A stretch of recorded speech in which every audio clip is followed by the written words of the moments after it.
Eu sou a Laís, sou contadora de histórias e escritora e estou aqui para conversar com você hoje sobre técnicas, ferramentas e frameworks que vão te ajudar a disseminar as suas histórias pelo mundo. Seja muito bem-vinda! Eu acredito que toda história constrói um novo referencial. Essa é a diferença entre uma história da Cinderela e da Moana. Eu cresci com uma geração de princesas em que o sapatinho de cristal era perdido, mas a fada madrinha ajudava, o príncipe a encontrava e tudo acontecia na voz passiva. Nada era realizado pela Cinderela na história. Do outro lado, a minha afilhada cresceu com uma princesa que enfrentou o oceano para salvar sua ilha, mesmo indo contra a sua família. Percebe? São dois referenciais femininos completamente diferentes. E se isso é verdade para a Disney, também é verdade para a vida real. Quando a gente sobe num palco, pega o microfone e compartilha das nossas ideias, a gente cria um novo referencial de mulheres na tecnologia, de mulheres compartilhando as suas histórias, para que outras mulheres na audiência possam enxergar, se identificar e se inspirar. E é aí que acontece o efeito multiplicador. É por isso que é tão importante que você tome coragem e pegue as suas ideias, construídas a partir da sua própria vivência, da sua própria história, e conte para o mundo. Não só porque é algo único que ninguém na humanidade viveu e daí já tem um aprendizado, mas também porque quando você faz isso, outras mulheres decidem fazer o mesmo. E aí é que a magia acontece. No vídeo de hoje, a gente vai falar sobre como construir a estrutura da sua apresentação. Se você decidiu disseminar uma ideia, contar para o mundo como você faz isso. E tudo começa pelo chamado para ação. Qual é o CTA? É engraçado pensar que na hora de planejar, você vai para o final, em vez de começar no primeiro slide do PPT.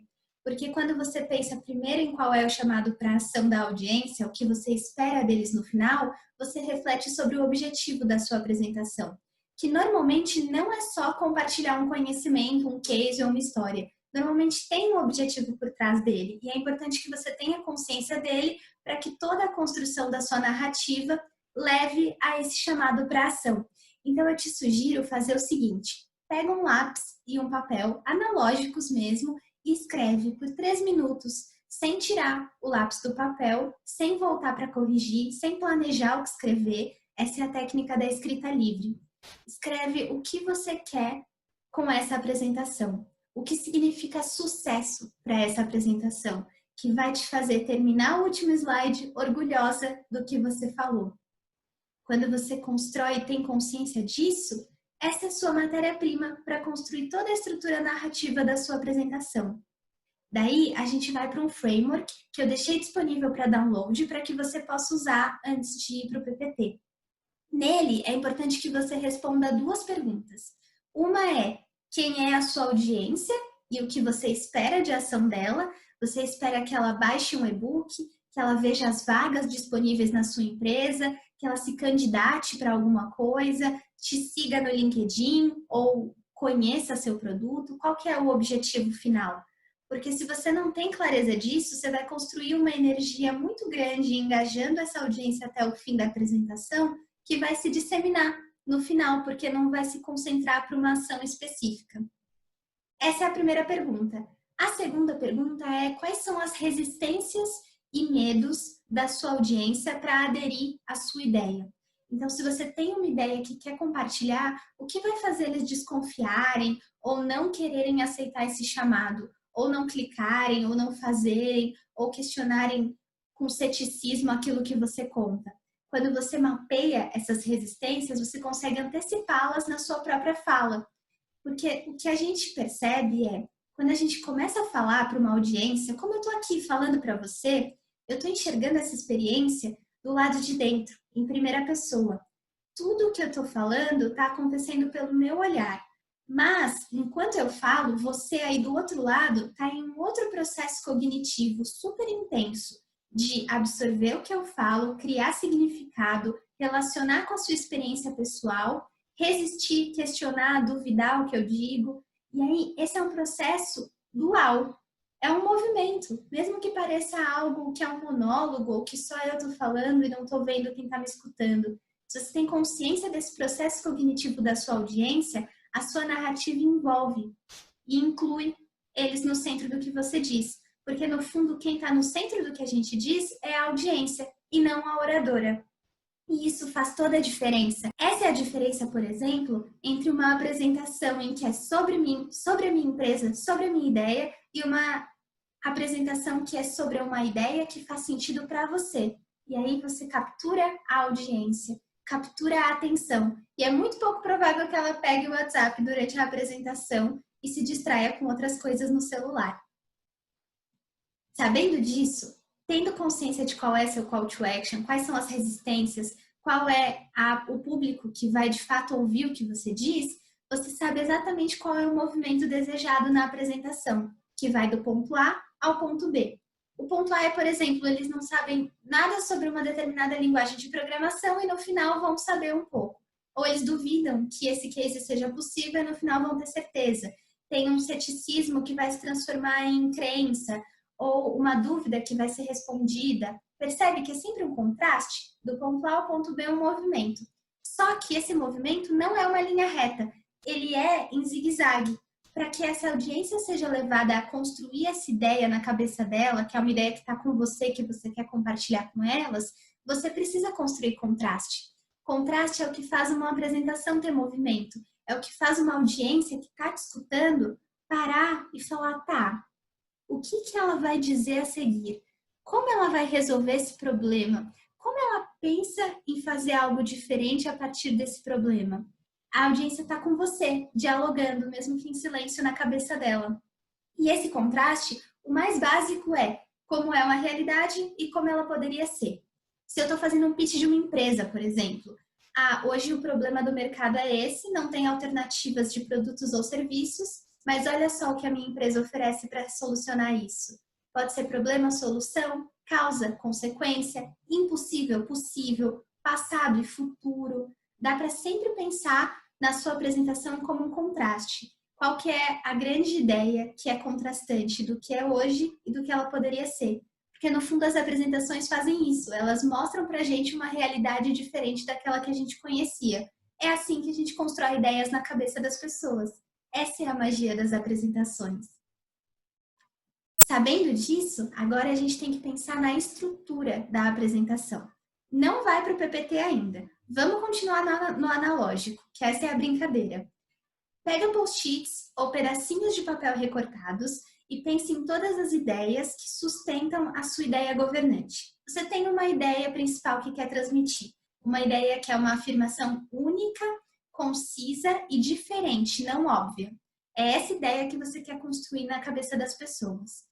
Com essa ideia, você vai precisar de argumentos, de fatos, de histórias que dão sustentação e que fazem o movimento do ponto A ao ponto B. Traz essas histórias, esses dados em post-its, uma por post-it. E você vai ter um monte, pelo menos uns 30 na mesa espalhados. Aí você começa a agrupar. Quais são os parecidos, quais são os que geram contraste. Faz na forma de colunas. Então, essa é a ideia principal, que é o problema. Esses são os argumentos que sustentam o problema. Essa é a ideia principal da solução, esses são os argumentos que sustentam a solução. Poxa, mas eu não quero trazer assim tradicional, eu quero inverter. Eu quero começar com um dado de impacto. Eu quero começar com uma história que coloca a audiência numa emoção que é importante para eu poder trazer a minha ideia principal, porque ela vai estar preparada para ouvi-la. Brinca com isso, porque é a mudança de ordem na apresentação que gera o contraste. E é muito mais fácil fazer isso com os post-its na mesa. Você pode brincar e entender o que funciona. Testa com as pessoas, faz várias apresentações modelo para ver qual impacta mais. E a partir desses feedbacks, você vai ter o seu modelo ideal de apresentação. Quando você tem a estrutura, você tem a espinha dorsal da sua apresentação. Agora, a gente vai trabalhar os contrastes das histórias e dos dados. De um lado, as histórias são veículos de emoção. Então, antes de você contar uma história, pense em qual emoção você quer gerar. E aí você escolhe a história. Às vezes a gente conta só porque ela é engraçadinha ou é diferente, mas a história tem que contribuir com a sua ideia governante. Se ela não fizer isso, ela vai ser descartada porque ela não contribui com a apresentação. A não ser que ela seja para gerar empatia, como uma piadinha no começo, algo que exista só para que você construa uma relação e conexão com a audiência. Aí tudo bem ela existir.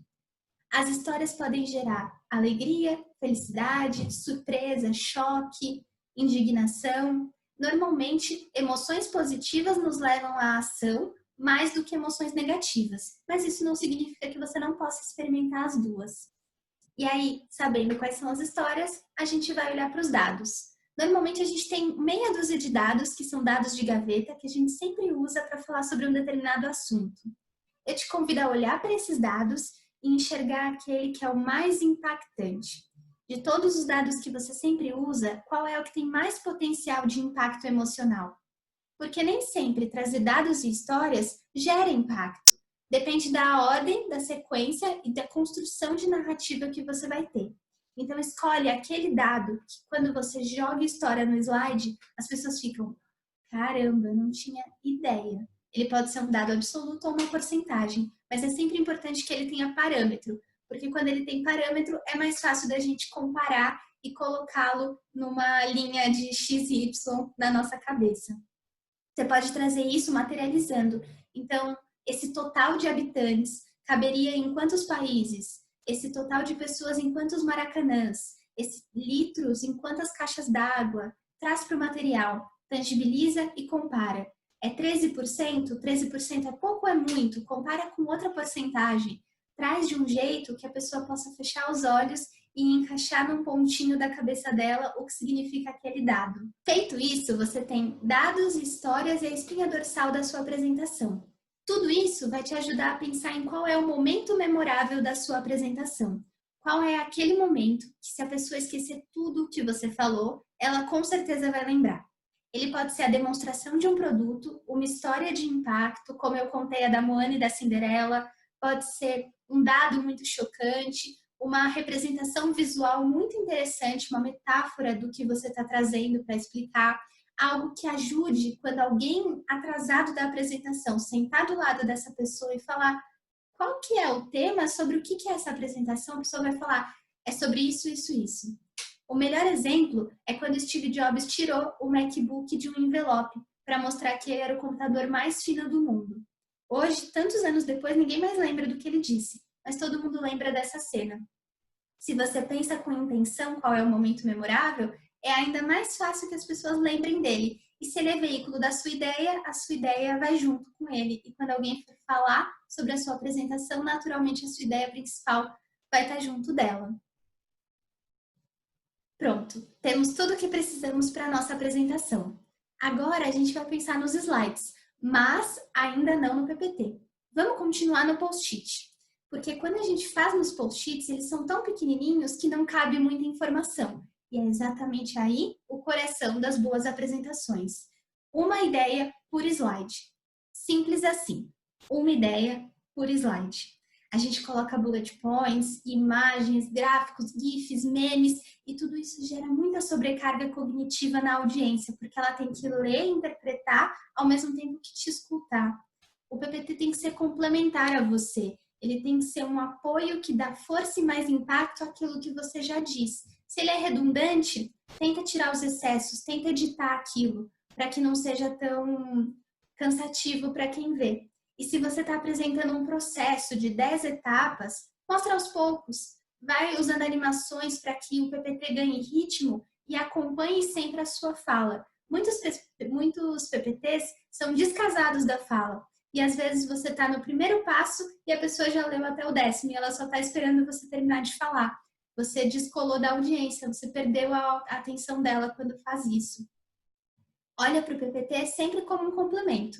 E aí, feito isso no post-it, é mais fácil de passar para a ferramenta. Você pode usar um template já pronto, que é muito mais fácil, assim não gasta tanta energia pensando em design e tudo mais, e consegue gastar mais energia pensando em como o PPT traz contraste emocional, compondo com a sua fala.